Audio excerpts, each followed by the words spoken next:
Hello and welcome to the Climbing Daily Friday Gear Show and Innsbruck in Austria. We're at the Black Diamond showroom. This man is Jonathan. So Jonathan, before we get cracking on these, what do you do for Black Diamond? First of all, welcome Matt. I'm the head of product for Europe. Well look, helmets today, and I wanted to start off just by generally chatting about Black Diamond. Because for me, helmets tend to fit into two categories, Petzl or Black Diamond.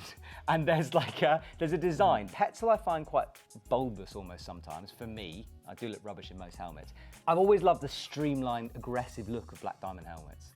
Is that something you No, work we definitely take pride in that. And the first generation of the helmet we're going to look at today, which is the Vapor, launched about 10 years ago now, was, in our opinion at least, the first helmet that really followed kind of your shape of the head and naturally had that curve. So the goal to not look like a fool in a helmet, if you can something put it like that. manage, yeah.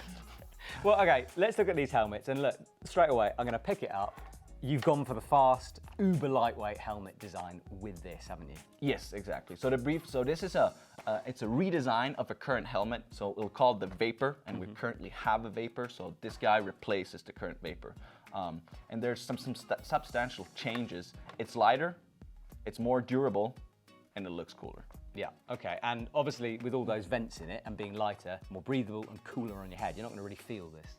No, exactly. So this weighs in at 155 grams. So we've done a few different changes. I mean, it's a variation of EPP, EPS, a lot of abbreviations, but basically the construction, the molded foam, and inside there's a thin layer of Alula composite that just helps to add protection for the standard as well, and just to make it durable enough for a helmet, because that's always the tricky. You want the helmet to be light, to feel like you don't have anything on your head, but it still obviously needs to protect you, and that's the fine balance. And we've also reworked the actual fitting system versus the current Vapor. Yeah, that's minimal in there, isn't it? Yeah, which now is a little more minimal and way lighter. And if we look on the outside, minimalistic continues, because you've got very small head torch clips there, Yes. and then a little elastic thing at the back. Exactly. So everything is smaller and lighter. Yeah. Okay. Now, the elephant in the room here, the Petzl Scirocco, it's a similar style for that. You're clearly going for that type of climb. The climber who would buy a Scirocco, maybe they don't like the design, the shape perhaps. This kind of covers the same style of climbing perhaps.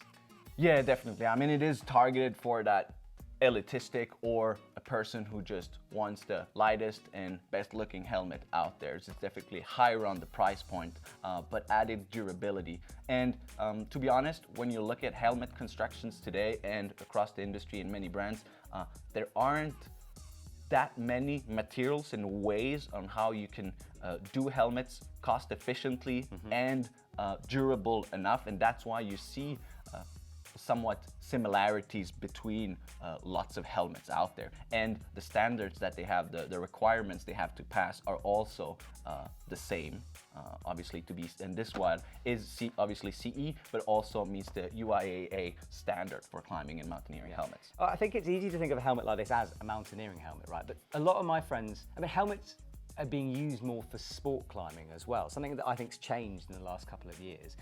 By having something this lightweight, you wear a lightweight harness, right, for your hardest red point. Therefore, it makes sense to wear a lightweight helmet, if you want to wear one, for your red points.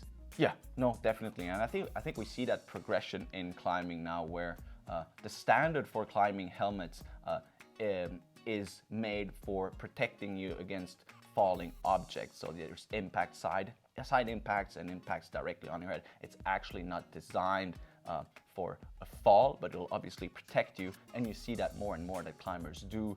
Typically climbers, trad climbers, or climber, if they go trad climbing, they wear a helmet. They go sport climbing, they don't wear a helmet. Yeah. But why not? And I think we see that, and we making a helmet as light and also as nice looking as possible, hopefully also helps people, or at least encourage people to actually wear it in more situations than they would. Now, there's always a compromise when you do something like this. You make it lighter, it tends to be less durable. You're going to have to look after this a little bit more than something that's heavier and a bit tougher, right? Definitely, and I'd just recommend pack it on top of your pack, not all the way down, Yeah. or outside your pack, and maybe don't throw it around.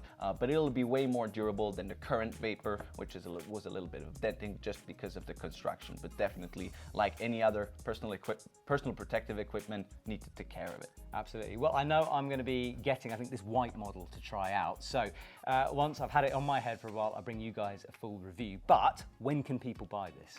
So the new version of the Vapor is coming out next summer, spring/summer 23, and will retail at 150 euros. Okay, man. Well, thank you for showing me that. Looking forward to having it on my head and trying to look cool with a helmet. It's, as I said, something I don't usually pull off very well. So if you guys want to check out the rest of the Black Diamond stock, there's links down below, and we'll see you soon.